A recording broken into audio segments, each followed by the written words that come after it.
Hello বন্ধুরা, সবাই কেমন আছো? আশা করি সবাই ভালো আছো। খুব বেশি আমি এখন ভিডিও দিতে পারছি না, কারণ আমার শরীরটা বিশেষ ভালো নেই। আমার চোখে ইউভিআইটিস হয়েছে, ফলে আমার দেখতে একটু প্রবলেম হচ্ছে চোখে। ফোন বেশি ঘাটাঘাটি করতে পারছি না।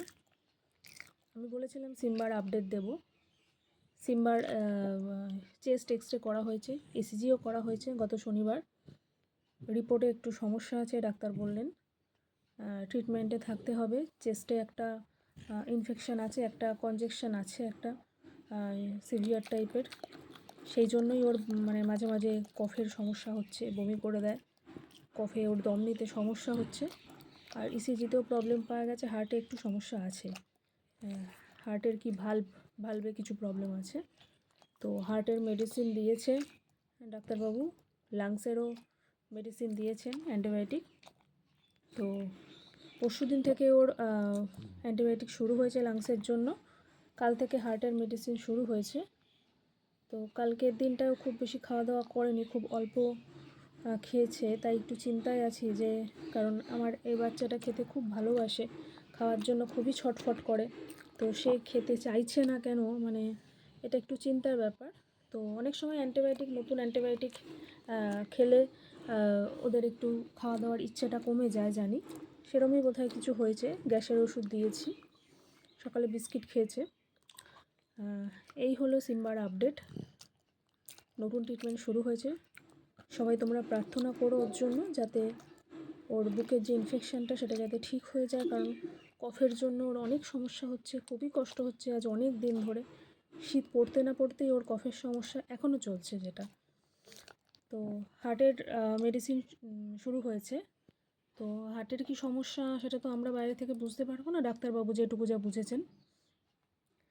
একটাই খারাপ লাগছে যে এত ছোট বয়স, ওর তো বেশি বয়স না, এত ছোট বয়সেই ওকে হার্টের মেডিসিন নিতে হচ্ছে। আর প্রচুর মেডিসিন ও খেয়েছে এতদিনে, অনেক রকম অ্যান্টিবায়োটিক, অনেক রকম সমস্যা যেহেতু ওর ছিল। তো হার্টের মেডিসিনটাও শুরু হয়ে গেল, এতটাই দুর্ভাগ্য, কী আর করা যাবে। যাতে ও যাতে ভালোভাবে থাকে আমার কাছে, আমি সেই জন্যই সব রকম ওর ট্রিটমেন্টের ব্যবস্থা করছি, চেষ্টা করছি ওকে যা যা ওষুধ ওর দরকার সেগুলো অ্যারেঞ্জ করে ওকে তাড়াতাড়ি ঠিক করার, কিছুটা যাতে ও বেটার থাকে। আর 5টা বাচ্চার মতো ও তো হেঁটে চলে দৌড়ে খেলে বেড়াতে পারবে না, সেটা সম্ভবও নয়। তো তার মধ্যে ওকে যেটুকু ভালো রাখা যায়, যাতে আরও অনেকগুলো মাস, অনেকগুলো বছর যাতে আমাদের সাথে ভালোভাবে থাকে। কারণ জন্মটাই তো আমার বাড়িতে হয়েছে, ছোট্ট থেকেই ওকে আমি আগলে রেখেছি। তো ওর ভাইটাকে তো পারিনি আগলে রাখতে।